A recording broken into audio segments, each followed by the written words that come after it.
وہ جوان جو ہی پروان چڑھا ان فوان شباب آیا تو اس کی پیشانی سجدے کے تقدس سے مالا مال ہو گئی، اس کی آنکھوں میں حیا اور شرم کے پہرے آ گئے، اس کے خیالوں میں پاکیزگی آ گئی، اس کی زندگی کے شب و روز نیکی کے ماحول میں بسر ہونے لگے، اس کی راتیں ذکر الہی میں، تلاوت کلام مجید میں اور دن یاد الہی میں روزے سے گزرنے لگے۔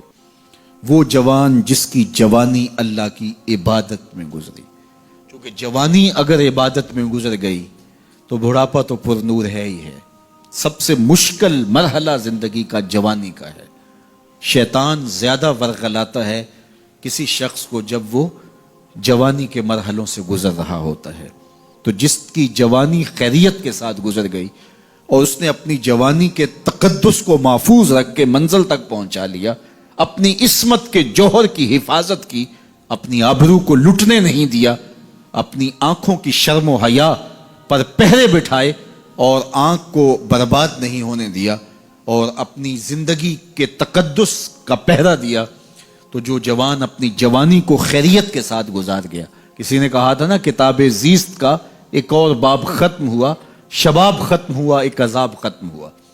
تو جوانی جس کی منزل تک پہنچ گئی خیریت کے ساتھ، عافیت کے سائے میں۔ مشکل تو بڑا ہے جوانی کو منزل تک لے جانا، خیریت کے ساتھ، داغدار نہ ہونے دینا، جوانی کے تقدس کو رسوا نہ ہونے دینا، عصمت کے جوہر پہ کالک نہ لگنے دینا، خواہشات کو غالب نہ آنے دینا۔ آسان کام تو نہیں ہے، مشکل کام ہے، لیکن اگر کوئی مشکل کاٹ گیا، جوانی کے تھوڑے سے ایام میں گزار گیا۔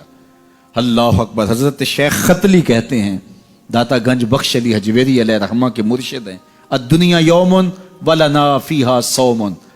وہ کہتے ہیں دنیا ایک دن ہے، ہم روزہ رکھ کے گزار رہے ہیں۔ تو روزہ رکھ کے سارا دن گزر ہی جاتا ہے، دوپہر بھی آتی ہے گزر جاتی ہے، اور عصر کا وقت بھی آتا ہے گزر جاتا ہے، کھانے کا وقت بھی آتا ہے، چائے کا وقت بھی آتا ہے، سب کچھ ہوتا ہے لیکن گزر جاتا ہے، افطار تک بندہ پہنچ جاتا ہے۔ جس نے زندگی روزے کی طرح گزار دی، جس نے جوانی روزہ رکھ کے گزار دی، خواہشات کو بے قابو نہیں ہونے دیا، مشکل کام تھا لیکن اس نے مشکل کام کر دکھایا۔ اجر کتنا بڑا ہے، سنیے اللہ کے محبوب کی زبان سے سنیے۔ حضور نے ارشاد فرمایا جو سیدنا ابو ہریرہ کے ذریعے سے ہمارے تک پہنچا، فرمایا قیامت کے دن جب سورج کا رخ سیدھا ہوگا، زمین تانبے کی ہوگی، لوگ پسینے میں شرابور ہوں گے، کوئی ٹخنوں تک پسینے میں، کوئی گھٹنوں تک، کوئی کمر تک، کسی کو پسینے کی لگام دی جائے گی، اور وہ پسینہ ایسے نہیں ہوگا جس طرح یہ پسینہ ہے، اتنا گرم ہوگا۔ ابن رجب حنبلی کہتے ہیں اس پسینے کا ایک قطرہ اگر احد پہاڑ پہ ڈال دیا جائے تو وہ پگھل جائے، اتنا گرم ہوگا، بدبودار اتنا ہوگا، ایک قطرہ دنیا پہ ڈال دیا جائے، انسان کیا جانوروں کے دماغ بھی پھٹ جائیں، اس پسینے میں لوگ شرابور ہوں گے۔ لیکن جس نے اپنی جوانی کو عافیت سے گزارا ہوگا، کل قیامت کے دن جب کوئی سایہ نہیں ہوگا، اللہ اس جوان پر اپنے عرش کا ٹھنڈا سایہ عطا فرمائے۔